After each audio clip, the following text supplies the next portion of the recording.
Hello, and welcome to another episode of the Studio 78 podcast. I am your host, Nache from NacheSnow.com. Welcome, welcome, welcome, my friends. All right, so who do I have on this week? I have Miss Leah on from BLK Oceans. But before I get into it, just a few housekeeping items. First and foremost, the show notes for this page you can find at nachesnow.com/154. Also, I have my new Notion travel template. So, all my Notion people, head on over to dreamsplansideas.com and get the template. And if you don't know what Notion is, just check out nachesnow.com/Notion. I tell you how I use it and how you can use it to organize your life and business. I even give you a free template just to get started with it. And then once you get addicted to it, definitely go over to my shop and get the template for travel. And I'm going to have additional templates coming out soon. And also be sure to subscribe to my YouTube channel because I have another piece of software that I want to introduce to you guys where I do vision boarding in order to like plan stuff. No spoilers yet, but just make sure that you're subscribed to the newsletter, subscribe to YouTube, and I'm hoping to have something come out in the next month. Stay tuned. Just got a lot going on. Okay, so you know the drill. If you haven't already, please head on over to Apple Podcasts and rate me 5 stars if you like the podcast. And also, if you're listening on YouTube, please give me a thumbs up. And of course, if you think this will be inspirational for someone, please share the episode because sharing is caring, my friends. All right, so let's talk about Leah. Leah is amazing. She has this website called BLK Oceans. It's a Black business directory, and we get into all kind of things on this episode from getting funding for this project to getting to making sure that she had an LLC and got a trademark. We talk about how her background in marketing has helped her really push it forward so far. And then we also just kind of get into the directory, what it's about, and if you have a product, like how it might benefit you. And then we kind of end the episode with some inspirational words for mompreneurs. So a little bit of everything. Of course, I always go down a rabbit hole. So there's some other things sprinkled into this episode, but I think you'll find her story very inspirational. And I hope that when you finish listening to the episode, if you're in a slump and if you're just not sure about what you're doing and if it's worth your time, that you get motivated and a little bit of inspiration from listening to her. So, without further ado, here's Leah. Hello, Leah. Welcome to the podcast. Thank you so much. I'm so excited to be here. Yes, yes. So I cannot wait to dig into how and why you started BLK Ocean. But before we get there, please just tell the listeners just a little bit about you. Sure. So I grew up just outside of Boston, and I grew up in a very creative household. My father's a painter. So I've always loved the arts, and I went on to study English and studio art at Boston College. I wasn't sure what career path I wanted to take after graduating, but I kind of fell into digital ad sales and spent the next decade or so of my career in New York City and Los Angeles, working in marketing, sales, and PR. And I definitely bounced around a lot in my career. And I think some of that was restlessness. I think I was looking for jobs that paid well and looked really good on my resume, but they never ended up being deeply fulfilling to me. I think I was too afraid to jump into my creative passions full time. So I was kind of I always had, side hustles, that would fulfill like my creative side while I worked full time. So currently I still do work full time while also building Black Oceans, but I do feel like I'm inching closer to taking that leap into full-time entrepreneurship. So yeah, I was in LA for about 10 years and was growing a little restless, and my husband and I decided to sell all of our stuff and move to Costa Rica for about 5 months, which was a really fantastic experience. And we ended up in Memphis because that's where my husband's from, and that's where we are now. And we got here right before the pandemic, so we've kind of been kind Oh. of stuck here a little bit, trying to figure out where we're going to move next. But yeah, so now we're in Memphis, Tennessee, and yeah, just kind of figuring out the next steps for us. Wow. So first of all, I mean, whoa, selling all your stuff. Because you know how we as people, we attach humans, we attach to a lot of stuff, right? Yeah, yeah, Um, that's yeah. wow. I mean, how was that experience? Like purging and then moving somewhere else completely? Yeah, so I mean, I've always been a minimalist. Like even in Mm, college, like my college roommates would clown me all the time because I'd have like one set of sheets and one pillow, and like I've just always been a minimalist. And I think part of that is actually my need to feel like I can just pick up and go when I need to. Like mm, I don't want to be like strapped down by my things, you know? mm, So selling all the stuff was like not a huge deal for me. It really wasn't. I think the idea of like this adventure that we were going on was so much more exciting. I think we were so exhausted by Los Angeles at that point that we were just ready mm, to get out. Like Los Angeles mm, had become like a beast, and we kind of, to be honest, felt like we were drowning. Financially it was tough. We had our son, we had one son then, now we have two. Just the grind of the city, the traffic, the mm, pollution, the fires were starting up. mm. It was a lot. So we were like ready to go. So when it came to purging the stuff, we were just like, Craigslist, come get it. You know, Bye. that really wasn't that difficult. Yeah, but going to Costa Rica, we had actually never been there before, but we had heard fantastic things, and we were just eager for an adventure and just to reset and kind of reconnect Mm, with each other and with ourselves, and just have some time to be creative and just get away from the noise a little bit. You know, that's yeah. kind of what the goal of it was. And it did all of that for us. It was a really great experience. So Now, glad we did it. do you all speak Spanish, either one of you or both? So I do. I actually Okay. lived in Spain my junior year of high school. I did an abroad program when I was, yeah, junior in high school. So yeah, I was fluent then. I'm 38 now. I will not say I am fluent in Spanish, but you know, I still have that base. So I could communicate well enough with people that we could get around and it was comfortable.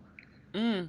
No, I mean, kudos to you because I think that's part of being brave, and I feel like I've seen more people doing things like that, like picking up and going to London or Paris or what have you, Mhm. and it could be for 6 months or permanently. But I feel like that takes a lot of guts because we get comfortable, right? Because depending on where you are, like some people may have never left like the state they were born in. Some people have, but they've built a new life somewhere else. And so to kind of pick up and go is like really brave, and it is an adventure. So I know it's not for everyone, but kudos to you. Well, thank you. Yeah, I do think a lot of people are doing it more and more now, and I think some of that has to do with the pandemic for sure. I think some of it just has to do with the politics and kind of the situation in this country. But yeah, I'm definitely open to doing it again, and I would love to live abroad again. So who Mm. knows where we'll go next? So within that story, how did the idea of Black Ocean start? What made you say, even though I'm working full time, putting in these hours, I want to do this on my nights and weekends? Yeah, and the only way to do it was for it to be a passion project, 100%. And that's what it was for me. It doesn't feel like work. It is 100% about supporting Black creatives and Black founders. And I love doing that. I started Black Oceans in 2020. So we were at the height of the pandemic, and Mm, small Black owned businesses were closing at an exponential rate. mm, We were kind of also in the height of the Black Lives Matter movement, mm, and it just felt like like all of us, I was just heartbroken and exhausted by all of the headlines coming out of the Black community at the time. And I wanted to create a platform that kind of changed that narrative, a Mm, platform that was showing the beauty and the creativity and the inspiration that was coming out of the Black community, and create just a really beautiful platform that is a celebration of Black founders and the businesses they're creating. So that's mm, kind of where the genesis, kind of where the journey began for me. When I started, like I said, it was just a complete passion project. I had zero expectations. I didn't know if anyone was going to read it. And honestly, part of me didn't care. Like I needed the creative outlet. I needed a way to express myself during such a tumultuous time. mm. So I was really floored by the support that came from it. And there was a point where brands were reaching out to me to be featured on the website. And it just felt like I was getting such great feedback. And that's really been also the thing that's kept me going, is just like the outpouring of support from the community and Mm. gratitude, just feeling I'm putting something beautiful out into the world.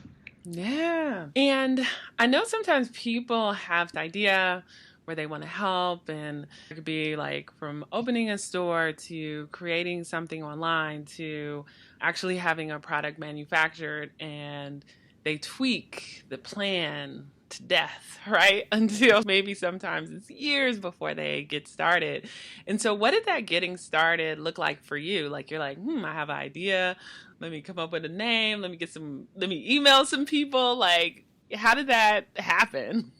Yeah, so I think it's just a little bit of the entrepreneur in me. I love creating things, and I always have, and I always will create things. And I love starting things. So Mm. that process of like starting something new is actually my favorite like part of the process. I think it's much harder for me down the line, where every day staying committed to it and staying excited about it. That's kind of harder for me than it is that initial kind of startup part. Mm.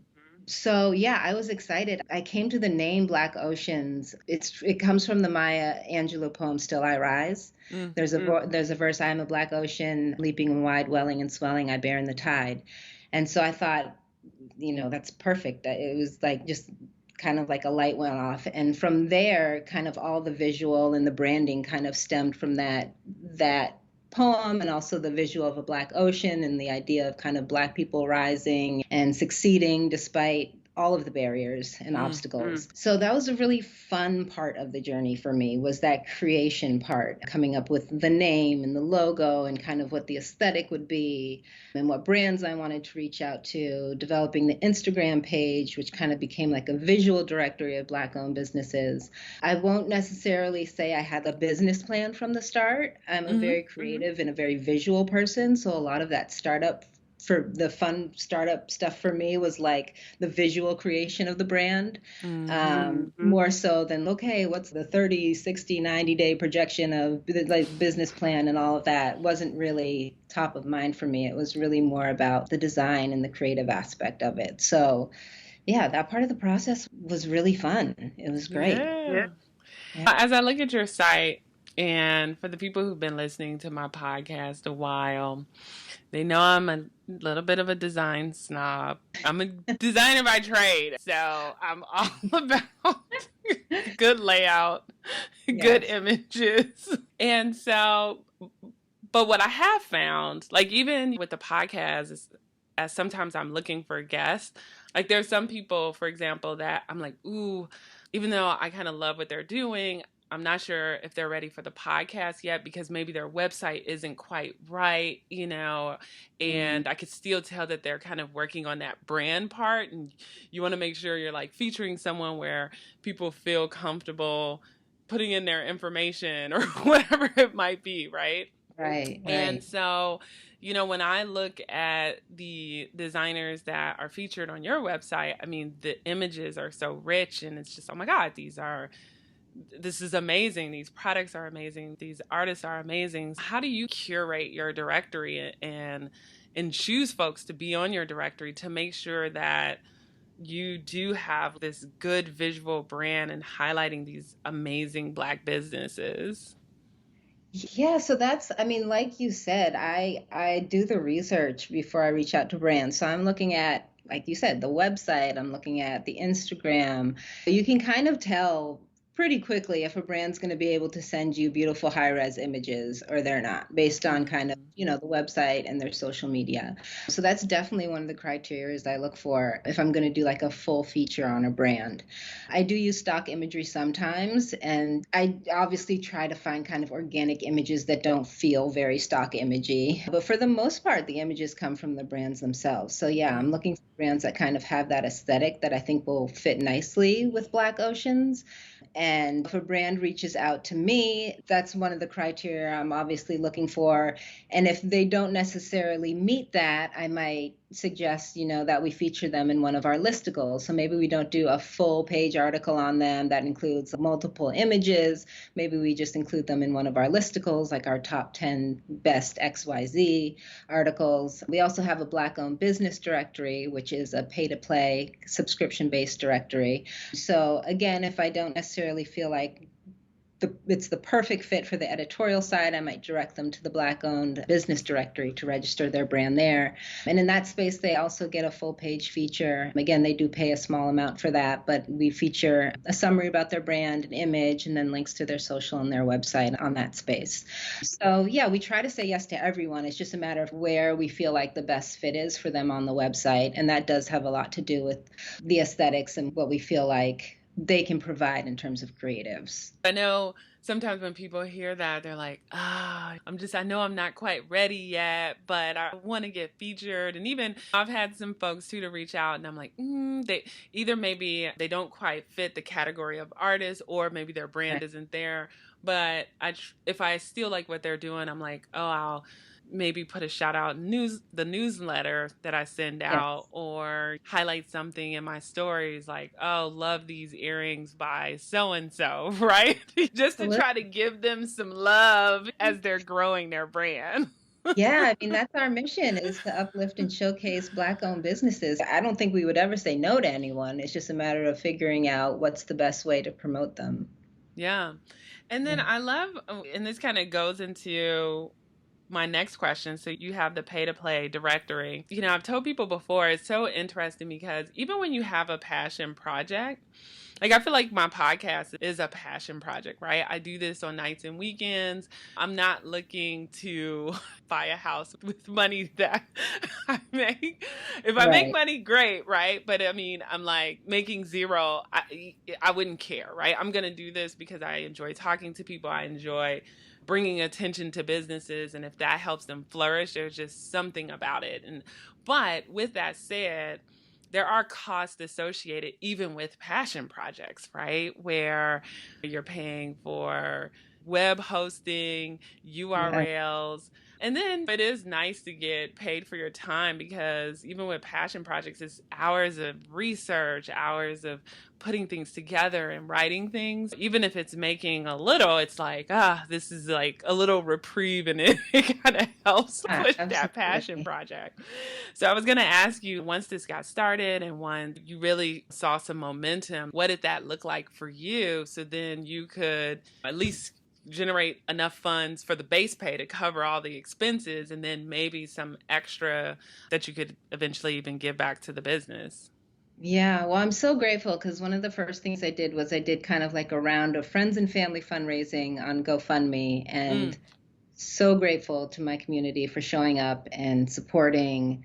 That was really heartwarming. And that money, like you said, was really what I used for those initial startup costs. So things like web hosting, different software platforms, design platforms. I also had no idea how much it costs to set up like legal things like LLCs and trademarks and all of that. So super grateful that I was able to use that money for that. And yeah, that was certainly a huge first step in terms of building Black Oceans, was having that kind of early funding from friends and family. Recently, I was accepted into an accelerator program through a venture capital named Visible Hands.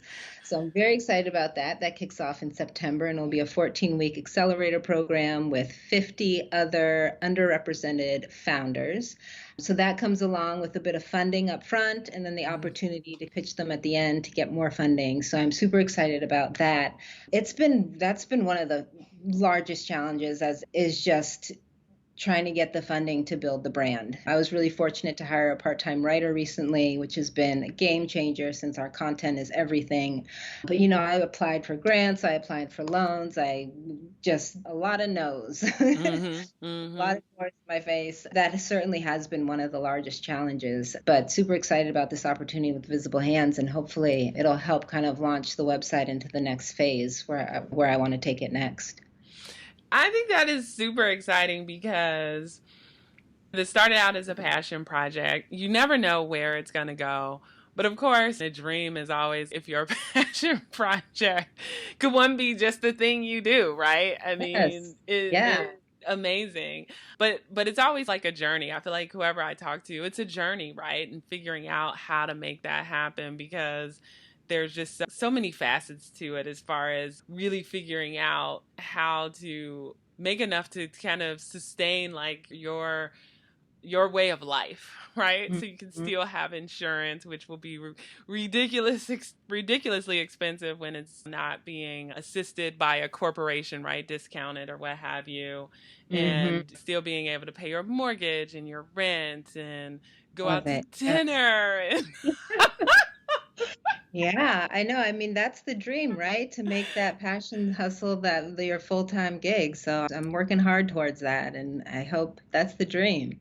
that is, well, I'm excited about the accelerator and the grants. And for those folks out there, would you say making sure that you were set up as an LLC initially helped with that? Because I know a lot of times I'll send people like grants or other things that I see, but sometimes those stipulation is you Mm. have to be like a registered business, right? Just kind Right. of not Yeah. independent. So, did you find that setting your business up initially legally has helped you be more competitive and actually be able to apply for some of these things? I mean, it certainly helped legitimize the business. And I think it certainly helped, like you said, it put me in the running. I met that criteria when it came to applying to some of the grants and the funds. But like I said, I got a lot of no's, so I'm not Right. sure if it mattered.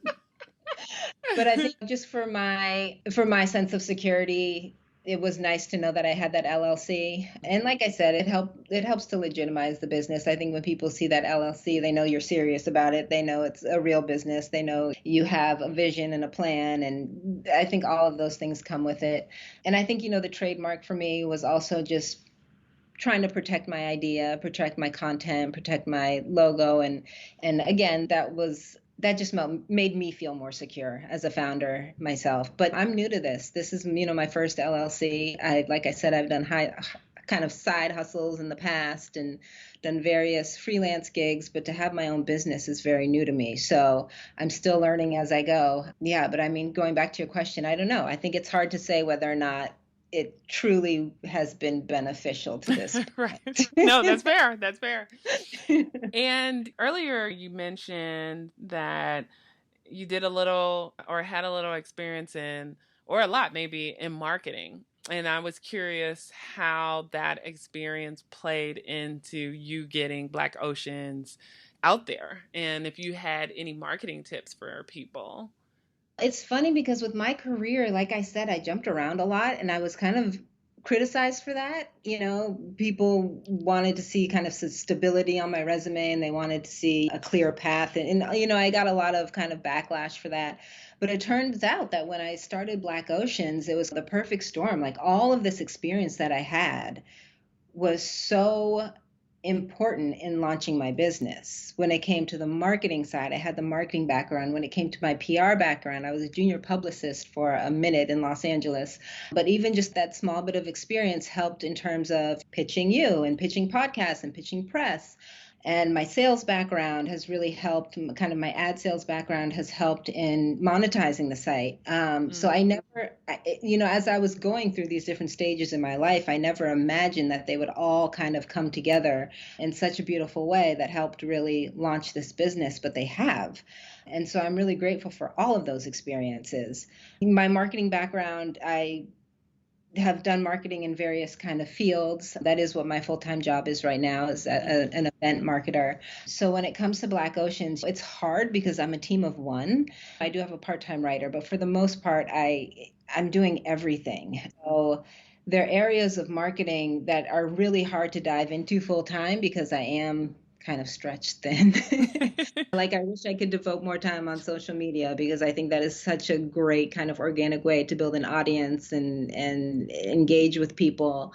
I would obviously recommend building your social media. Newsletters have been also really helpful, building up that subscriber base in that newsletter. Just knowing that you have a dedicated audience that you can reach out to at any time, whether it's something new, whether it's to promote the content for whatever reason, is really helpful.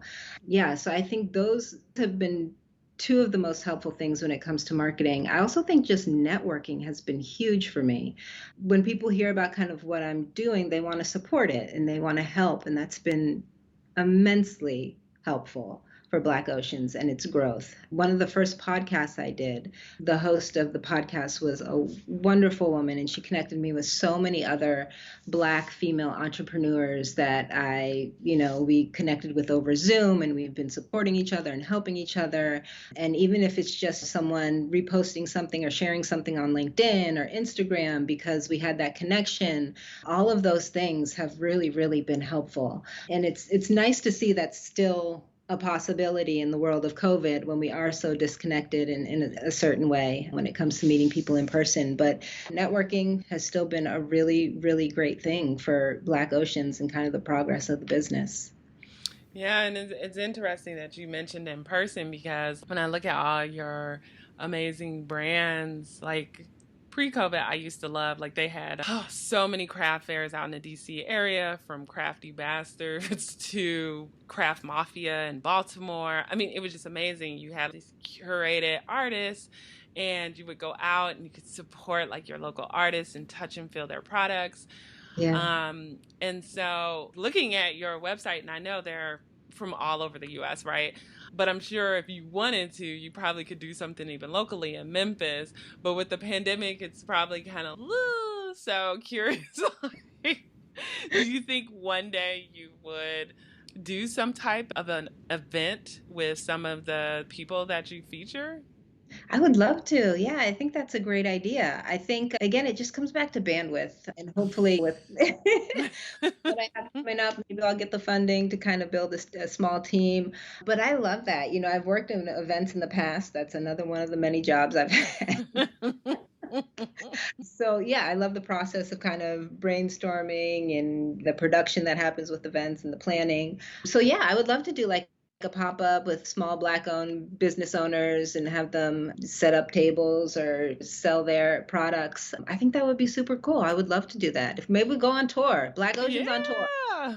I was going to ask you also before we get to some of the wrap up questions. I interview a lot of folks that have products similar to what you have in your directory, which really attracted me to your site. And I was like, oh my goodness, yes, she needs to be on the podcast. I wanted you also to just talk a little bit about what are the benefits? Like if somebody's like, oh wow, I wonder if I should see if I could try to get on the Black Ocean directory. But is it worth it? Should I do it? Talk folks through how maybe being featured in a directory might help their business. Yeah, I mean, yes, you should do it. That's Right. of course I'm going to say that. So I think with the directory, like I said, you get a full page profile, features an image, features a summary. We also have links to your social media and to your website. It's a small fee for the annual subscription. We also feature you twice in that year on our Instagram. So it's a lot of exposure. It's a lot of exposure to our audience who are dedicated consumers of Black-owned products. So it really is access to that audience. I also make sure, when opportunities come my way, I make sure that I reach out to the community first that we've built in Black Oceans. If someone has a really great small business grant opportunity or accelerator program that kind of comes my way through my network or through my connections, always excited to share that with the community. So I think it's also about being part of the Black Oceans community and having that support. I'm super responsive on email. If you send me an email, I will respond. If you send me a DM on Instagram, I will respond. So I think, yeah, just having access to that community and having the exposure that Black Oceans can provide are probably the two greatest benefits of being part of the directory. Yeah, and throw in two more for you. Oh, please. One is after the social justice movement of 2020, there are large companies out there that are trying to make sure that they have more diverse brands within their store. And so I feel like they go to directories like yours to figure out like what brands should I be thinking about? Who should I be investing in? And I think that your directory is like a way for to get discovered. And then the second thing is SEO. And so, like when someone searches you, right? Like even, for my podcast, I tell people I'm like, you should get out and get on more podcasts because basically when you're on a podcast, like for example, if when people are on my podcast, I have a big old picture of them, I have their name, like you said, you have their website and their social media. And so Google looks at all of these things, right? And so when people are searching for gardens or retreats or whatever a brand Yeah. is into, and they see that your website is featured on all these other legit websites, that just Hmm. kind of like helps push you to the top and adds to me more legitimacy to your business. Absolutely. Yes. SEO. Man, I have been learning all about it in the last year. Oh man, I've learned about so many new things. Yes, SEO. Absolutely. Thank you for that. Those are definitely two additional benefits for sure. Yes. Okay, so a couple of wrap up questions. So I'm a little bit addicted to organization. So even though some other people are like, please, I am so unorganized, things just happen. But how do you stay organized? Do you have any tools, software, or techniques that you can recommend to folks? Oh man, it's hard right now. It really is. I consider myself a very organized person Mm. most times. I feel like I had a baby a year ago. I feel like organization has gone out the window since baby number two, but I'm trying to get back on it. I love a good to-do list. So I always have like multiple lists going at any given time, and that's both like personal stuff and professional stuff. Lists definitely help me to stay organized, but I think they also help me to not feel so overwhelmed. There's something about seeing what you have to do written down is helpful in that way. And then it's also just super satisfying to cross things off the list and feel like you're being productive and getting stuff done. And then in terms of like tools or software, I Google Docs and Google Drive are like Mm. huge for me. I know that's maybe not super exciting, but like I use Google Docs regularly with my part-time writer to kind of communicate and share ideas. That's probably one of the like number one tools that I use when it comes to staying organized and like sharing information. Mm. And I'm just going to dig into one thing you said a little bit more because I always try to capture this because when I do talk about productivity, since I don't have children, it was funny. I was laughing with another guest that has, I think, 5 kids. Ooh.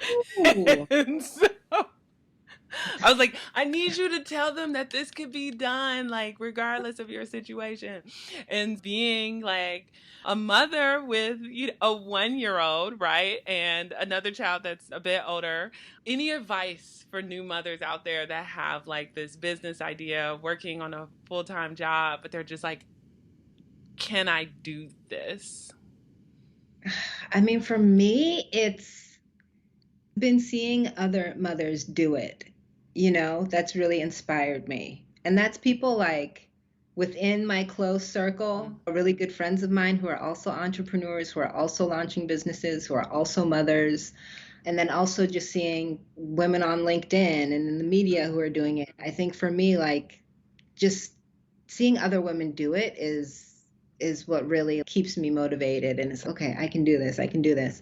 And then having that support system is obviously huge. You got to have people that have your back, and encourage you and are cheering for you constantly and want to see you succeed. You got to have those people in your corner. So I'm super grateful that I have that community and that support network for sure.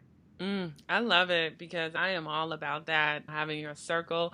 And if you don't have one now, don't worry, like you can build one. The Yeah. power of social media is amazing. It's amazing. You just got to put yourself out there and ask for Mhm. help and find people to connect with that are like you. Yeah, and there are a lot of platforms that do just that. There's something called the Parentpreneur Mm, Foundation, which if you're not part of that and you're a parent and an entrepreneur, I suggest you join that. And it's just a community of Black and Brown parents who are entrepreneurs and, small business owners. And the founder of that is fantastic. He is so consistent. He is so supportive. He's always putting out resources and kind of hyping the community up. So, like you said, if you don't feel like you have that support system, I suggest certainly researching online platforms and online communities that you can join to build that. It's so necessary. mm. You heard it. You heard it, folks. Yet again, people. It can be done. It can be done. Exactly. Yeah. And so it's funny talking about time. Do you have a hobby? My goodness. Do I have a hobby? Oh man. So I love to travel. Like I said, obviously I haven't been doing like much of that right now between the pandemic and having a baby. Haven't been doing much travel, but back pre-COVID, so growing up I traveled a lot. My dad's galleries would kind of send him and us all over the world. And like I said, I lived in Spain and Greece and did the 5 months in Costa Rica. So definitely traveling. But if I had to pick a hobby that kind of I do on the regular now, I don't like, is walking a hobby? That's People, I know that sounds yes. lame, but it brings me so much joy right now. And it Yeah. just helps to settle my mind. Something I try to do every day, sometimes multiple times a day when it's not 115 degrees here. But it's really become like my daily meditation and my me time. So walking, I love to write, obviously. I always Mm. have. I actually have a debut children's picture book titled The Last Two Crayons. Mm. Brownwood Books that'll be out in April of 2023. So I'm very excited about that. Yeah, so I mean, the walks and the writing are the two things that I still do consistently. I feel like all other hobbies are out the window with two kids and a full-time job and a and a business. But Wait a minute, but sure. you just said you literally like writing a book. Well, the book is written, it's Or is done. that right? Wrote a book. Yes. So you are doing it. Yes, thank you. I'm very excited about the book. So, yes, keep an eye out. The Last Two Crayons in April will be available soon. Yes, yes, and definitely if there's any links to where people can pre-order it, just Yeah. whenever those are created, let me know or give them to me now, and I will make sure they are in the show notes. That's very cool. Amazing. I will definitely send you that. Yes, it's ready for pre-order on Amazon and Barnes and Noble. So I'll send you the Oh, for links. sure, send me the links. Thank you. I know, and that's a whole other conversation. I'm like, maybe once it launches, I'll have you back on just talking about that process because I know people are really interested in book publishing too. It is, yes, it is a whole nother podcast because it was probably the most challenging thing I've ever done was trying to get a book published. So yeah, Mm, we should circle back to that in a few months. sounds good. And then last thing is, where can the listeners find you? And if they're like, I want to be on the Black Oceans directory, please, yeah, give them all the information. Yes, so please follow us on Instagram and Pinterest. I respond to every message on Instagram. The handle is at Black Oceans, so it's BLK Oceans.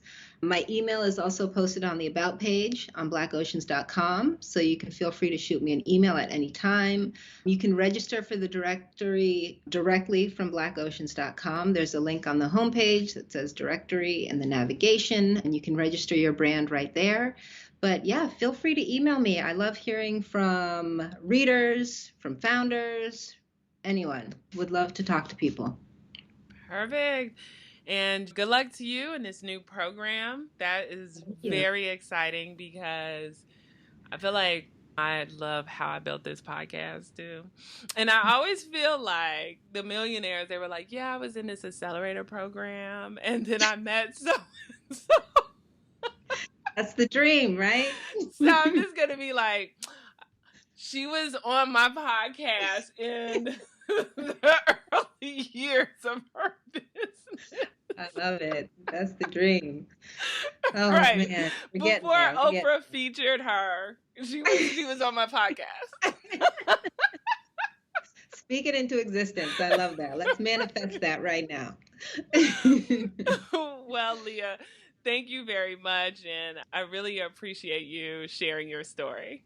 Yes, thank you so much for having me. This has been an absolute pleasure and a great way to end the week. So thank you. Oh my goodness. So what did I tell you? Amazing, right? Leah was great. I'm so excited that she was selected for the Visible Hand Visionaries Accelerator. Kudos to her. I believe it's 25K up front, and then you can potentially get additional funding after the accelerator program is over. Just an amazing opportunity.